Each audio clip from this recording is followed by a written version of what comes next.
Are we good? Hey. I'm not going to lie, that was better than his original choice, smoking in the boys' room. Although that is sort of applicable on occasion, right? Howdy. Man, oh man, oh man. How weird is it that we are sitting in the once great, free, sovereign, independent Republic of Texas and have to have a rally against censorship? I mean, you think it'd be kind of self-evident, right? I mean, literally, who here is in favor of censorship? Nobody, right? It's kind of like saying having a rally against kicking puppies, right? You're going to have a hard time finding people that are going around going, hey, you know what we need to do today? Let's go kick a puppy, right? But, you know, I can tell you, and Dave, I want to tell you how much I appreciate this opportunity to come speak, but I have one thing to clarify first. I did not bet Bob $50 on that beer.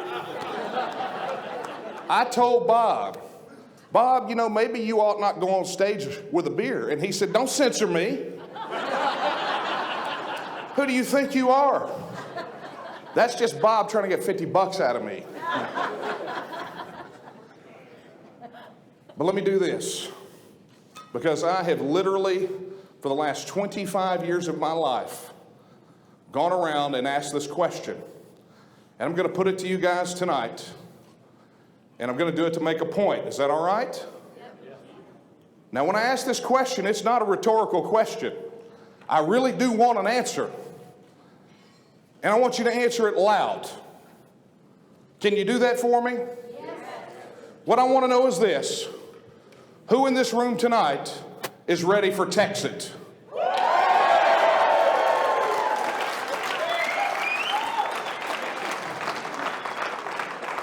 Now, right then, I could have told you to shut up and they said, hey, censorship sucks, right?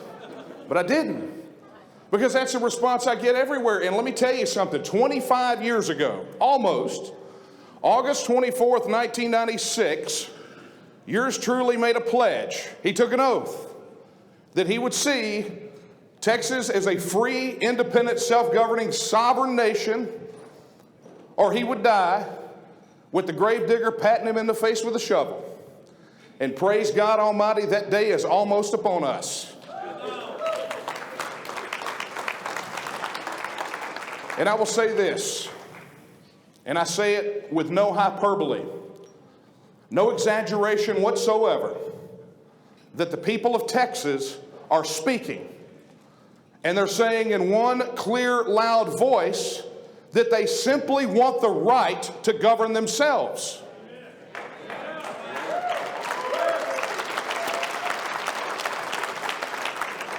Now we're here to talk about censorship, so I'm going to tell you something. 25 years ago, speaking your belief that Texas should be self-governing, it was a heresy. It was heresy. And there was no cohesive political advocacy organization that could do to work to make it happen. 2005, the Texas Nationalist movement was born. We were dedicated to the principle simply of giving the people of Texas the facts and information about our relationship with the federal government, and in addition, fighting to give all of you the right to vote based off of that information. And it was an uphill climb. Day one, all the third-party polling said that the level of support for Texas independence in Texas was only in single digits. Good news, everyone. We have always polled higher than the approval rating of the United States Congress. And let's be honest, their approval rating is always somewhere above or below that of syphilis. Okay? So they're not hard to beat, right? They're not difficult to beat. But I'm going to tell you something. We couldn't go to the mainstream media.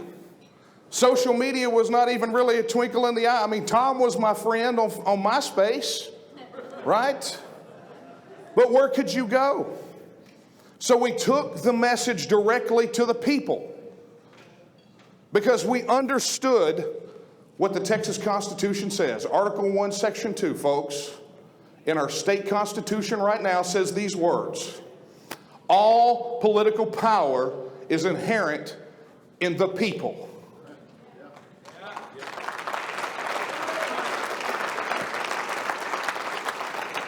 Now, I want you to notice something that it said.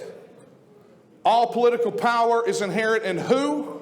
The people. Hey, man, that didn't sound very powerful. Let's do this. We're going to do a do-over. All political power is inherent in who? The people. And who are we? We're the people. Notice it didn't say all political power is inherent in the politicians or the pollsters or the pundits or the propagandists masquerading as journalists. All political power is inherent in us. And when we speak these truths, we were squashed. We were censored. Dave gave you some idea about what they did with the book TEXIT. Let me tell you, if you read it, it's chock full of facts and figures, reminding us of what this union was when the founders and the framers made it, and what our relationship is within that union, and what our rights as a state are within that union, and our inalienable right guaranteed by Article 1, Section 2 of the Texas Constitution, that also goes on to say that the people have at all times the inalienable right to alter, reform, or abolish our form of government in such manner as we may think expedient. That's preaching, folks. I'm pacing like a panther and sweating like a revival preacher. I don't think that's a bad thing, do you? But here's the bottom line. Because Dave put a 10-minute collar on me, but trust me, I could go on for a very long time about this.